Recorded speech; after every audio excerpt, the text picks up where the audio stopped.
네, 이슈 레이더 시간입니다. 오늘 신인규 기자 나와 있습니다. 안녕하세요. 안녕하십니까. 신 기자, 오늘 건강검진을 앞두고 대장 내시경 약 먹었다고 하던데 맞습니까? 다음부터는 대장 내시경 약 먹을 때는 제가 잠깐 쉬어야 되겠습니다. 지금 예, 상당히. 관리약권 조심하시고요.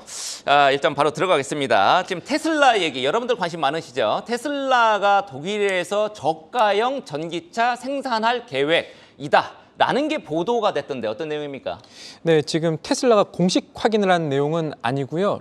로이터와 같은 주요 외신들에서 이 내부 관계자 발로 이야기들이 나오고 있습니다. 내용들을 살펴보면은 일론 머스크 CEO가 지난주에 베를린 기가팩토리 공장을 방문했다고 합니다. 이때 여러 가지 얘기들을 했다고 하는데 그 이야기 중에 하나가 바로 테슬라가 저가형 전기차를 만들 수 있다. 그거를 베를린 공장에서 만들 테니 근로자들 힘내주십시오. 이런 내용들이었는데요.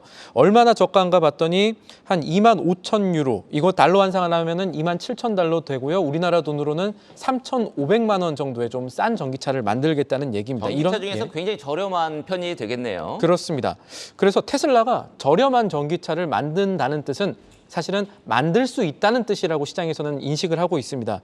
테슬라가 기가 캐스팅이라고 해서요. 이 금형을 찍을 때 조립에 필요한 이 부품들을 그냥 한 번에 찍어버리는 이런 식으로 다이 캐스팅이라고 하는데 이런 것들을 하고 있는데 테슬라가 지금 그동안에 저렴한 전기차를 만들려면 기가 캐스팅이 조금 더 발전해야 된다 이런 얘기들이 있었는데 계속해서 얘기가 나온 걸 보면 아마 기가 캐스팅 쪽에서 어떤 발전이 있었지 않나 이런 추측들을 이 시장에서 하게 만들고요. 이런 기가 캐스팅이 규모의 경제 측면에서나 기술적으로 발전해서 가격을 낮출 수 있는 여력을 좀 확보하지 않았나 이런 뜻이 되는데 다만 이런 저렴한 전기차를 언제 만들 것이다라는 얘기들은 아직 확정이 되지 않았다고 합니다. 네, 빨리 나오면 좋겠네요. 우리 소비자 입장에서 네. 현재 테슬라가 이제 모델 3도 있고 뭐 이제 고가형 라인업은 이제 S도 있고 X도 있고 그렇단 맞습니다. 말이죠. 예. 저가 라인업 이거 어떻습니까 지금? 가장 지금 싼 게 모델 3라고 해서요. 이게 미국에서 판매 가격이 38,990달러 정도에 지금 팔리고 있습니다. 미국은 평균 신차 판매 가격이 48,000달러가 넘어가고요. 전기차 평균 판매 가격은 5만 달러가 넘어갑니다. 그러니까 전기차가 훨씬 비싸네요. 그렇습니다. 그런 가운데 모델 3 가장 싼 EV라고 하지만 테슬라 안에서 가장 싼 전기차라고 하지만 판매 가격 4만 달러에 육박한다. 이거 사실은 부담감이 있는 거고 계속해서 그래서 주식시장에선 미국 증시 보는 분들께서는 테슬라 언제 모델 2라는 뭐 예명들도 있었습니다만 이거보다 저렴한 거 언제 나오느냐 그렇게 되어야 이 전기차 시장이 확대되지 않겠나 이런 얘기들이 나오고 있었습니다. 네, 테슬라 주가 또 관심이 많으시죠. 네. 테슬라 주가가 연초에 뭐 100달러 초반 뭐 이랬다가 지금 제가 들어오기 직전에 보니까 이제 216달러인가 네. 이제 어젯밤에 그렇게 마감을 하긴 했습니다. 주가가 올 들어 고점은 한 300달러 이렇게 찍었단 말이죠. 그러다 지금 조금 미끄러진 상황이긴 한데 어젯밤에 테슬라 주가 이렇게 급등락했던 이유 뭐가 있을까요? 어제 이 독일 공장에서 추가로 전기차 생산 저렴한 EV 할 수 있다라는 얘기들 나왔을 때 사실 조금 뛰었습니다.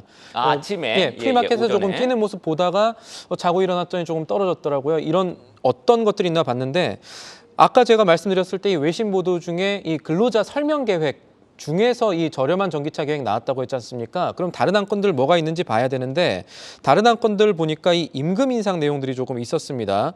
이번 달부터 독일 공장 11,000명 근로자 대상으로 임금 4% 올려주고 보너스 더 주겠다고 했는데 독일의 이 노조들이 이거를 그렇게 반기지 않는 모습이 나왔습니다.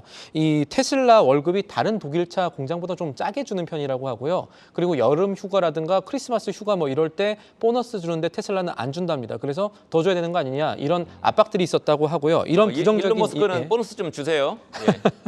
네, 그런 부정적인 기류가 있었고 이와 함께 이 지금 스웨덴에서는 테슬라 서비스 노동자들 그러니까 서비스 센터라든지 수리하시는 분들 파업 들어갔거든요. 이런 이 노사관계 불안감이 한편으로는 부담이 된 것이 있습니다. 네, 노사 불안은 항상 주가에는 이제 악재지죠. 요거는 이제 어제 단기 이슈였고 지금 테슬라가 최근 들어서 주가가 쭉 빠졌단 말이죠. 어떤 요인을 꼽으면 될까요? 오늘 이 미 증시 흐름과 함께 설명을 좀 드려야 될 것 같습니다. 오늘 미국 증시 자체가 사실은 강보합권 정도의 형성이 됐죠. 이거 조금 거시적인 시점에서 봐야 될 텐데 10년물 미국 국채 수익률 10bp 가까이 올라갔습니다. 그러니까 채권 시장이 다시 한번 올라가고 있다는 얘기인데 채권 가격 떨어지고 예, 있고 어젯밤에는 이제 그렇습니다. 일시적으로 한 10bp 정도 뛰었습니다, 여러분. 이게 시장을 안심시켰던 FOMC라든지 국채 발행 계획 이후에 시장이 경제 데이터를 조금 지켜보고 있다는 해석이 나오는 가운데 오늘 하나 뉴스 살펴볼 게 있겠습니다. 이 미국의 행정부가요, 돈을 조금 더 풀기로 했거든요. 미국의 백악관이요, 그러니까 바이든 대통령이 NEC라고 합니다. 이 동북부 철도 회랑 관련해가지고 164억 달러를 추가로 투입하기로 했다는 소식이 지금 발표가 한 20조 됐습니다. 정도 되겠네요. 그렇습니다. 네. 이 시장에 돈이 조금 더 풀린다는 거는요.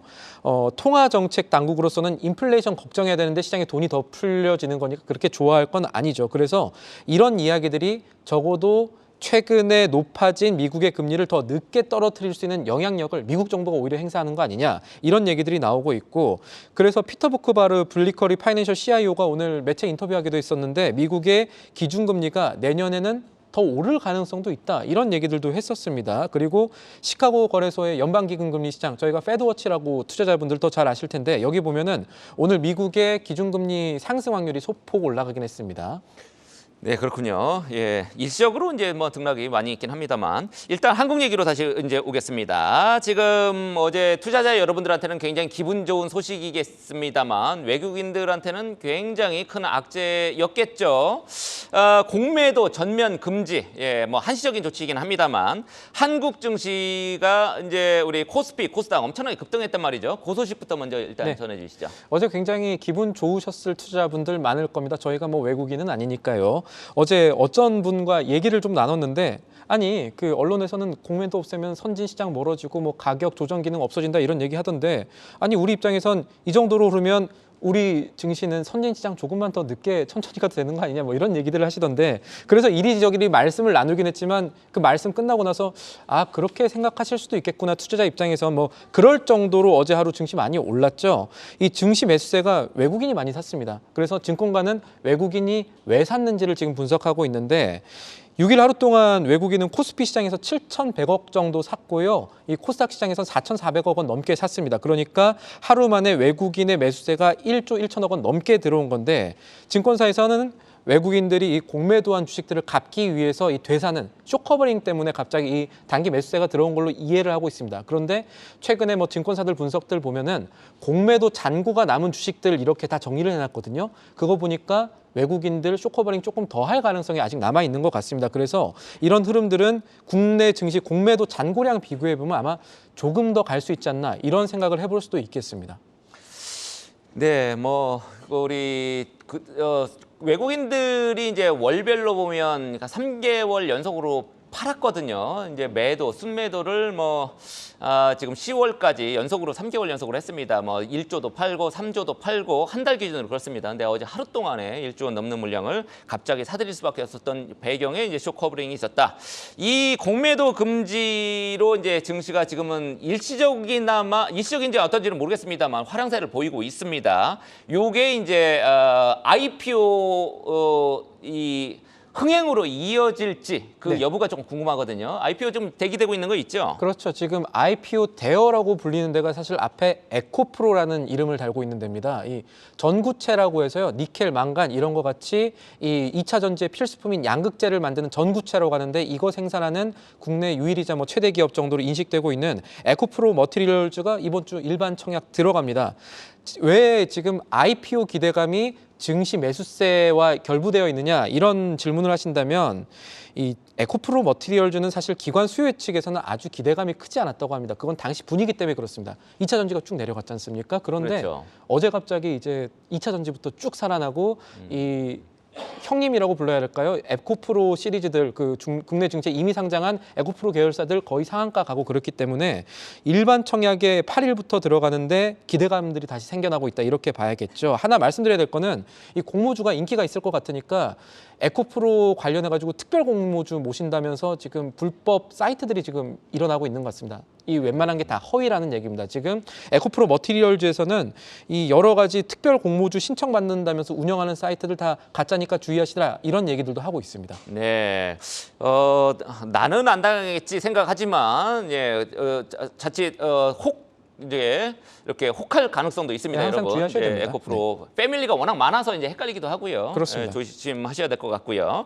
에코프로 머티리얼즈 수요 예측은 약간 이제 부진한 듯 했지만 갑자기 이제 2차 전지죠. 어제 급등했기 때문에 다시 관심을 환기시키고 있다. 요 네. 얘기였고요. 이번 주에 청약 기업도 어떤 게 있습니까?